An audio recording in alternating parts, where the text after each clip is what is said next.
Olá meus irmãos, eu sou o PH Pereira e este é o canal Mergulhando nas Escrituras.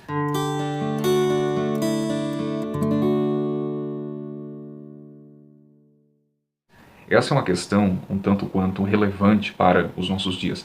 Alguns irmãos queridos me questionam sobre essa questão, dizendo: PH, é verdade que os primeiros pais da igreja não discorreram sobre a questão do livre-arbítrio e da predestinação?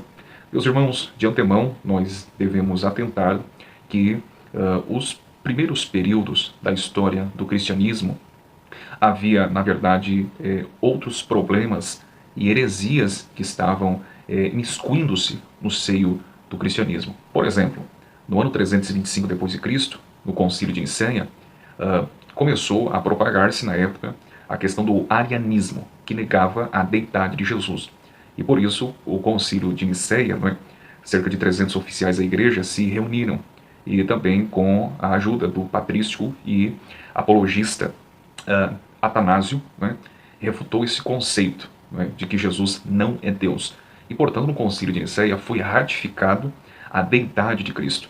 Veja bem um outro exemplo interessante. No ano 381, no Concílio de Constantinopla, começou a surgir alguns grupos que eram antagônicos à ideia de que o Espírito Santo é Deus. E, portanto, em Constantinopla foi corroborado que o Espírito Santo é Deus. No ano 431 d.C., no Concílio de Éfeso, Pelágio começou a propagar dizendo que o homem nasce bom, assim como Adão lá no Éden. Contudo, ele peca porque vê outro pecar. E por isso, Santo Agostinho refutou essa heresia e no Concílio de Éfeso foi ratificado que todo homem é pecador desde o ventre de sua mãe. Quando nós andamos um pouquinho mais adiante, no ano 451, no Concílio de Calcedônia, começou também a propagar-se durante os cristãos sobre a questão da natureza de Jesus. E, portanto, no Concílio de Calcedônia foi confirmado que Jesus é homem e Deus, 100% homem, bem como 100% Deus. No Concílio de Orange, em 529, aí nós temos a questão do livre-arbítrio, que foi refutada, e no Concílio de Orange foi dito que o livre-arbítrio é escravo. Um herege por nome de Cassiano fez uma ligação do conceito de Pelágio com Agostinho, chamado semipelagianismo. E, portanto, no Concílio de Orange foi refutado a questão do livre-arbítrio. Meus irmãos, perceberam? A ortodoxia, o que é a ortodoxia? É a doutrina correta, ok?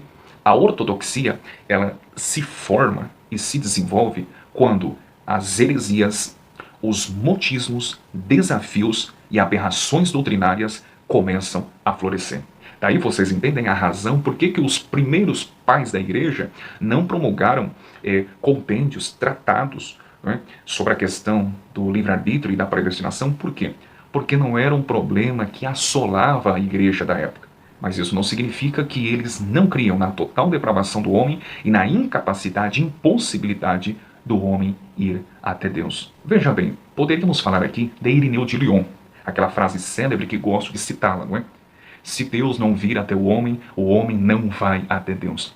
Eu posso e devo mostrar-lhes outras citações, que vou extraí-las do livro do grande amigo e irmão em Cristo, Jailson Serafim, acredito que dá para vocês verem na tela. O título é Arminianismo Proscrito, um grande livro tratando sobre a parte histórica e teológica da igreja. E neste livro, que ora acabei de lhes apresentar, existem algumas citações. Por exemplo, a Epístola de Barnabé, em 120 d.C., diz assim: Acho, pois, que existe um templo. Como ele será construído em nome do Senhor? Saiba, antes de crermos em Deus, a morada do nosso coração era corrupta e fraca, como um templo verdadeiramente construído com as mãos, pois era uma casa cheia de idolatria, e a idolatria era a casa de demônios, pela qual fazíamos o que era contrário a Deus. Veja o que diz Inácio de Antioquia: os que são carnais não podem fazer as coisas que são espirituais. Vejam outro exemplo de Hermas, em 150 d.C. De fato, antes do homem levar o nome do Filho de Deus, o homem está morto.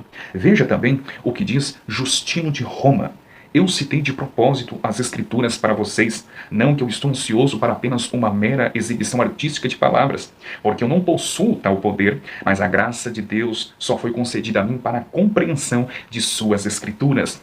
Em outra ocasião, o mesmo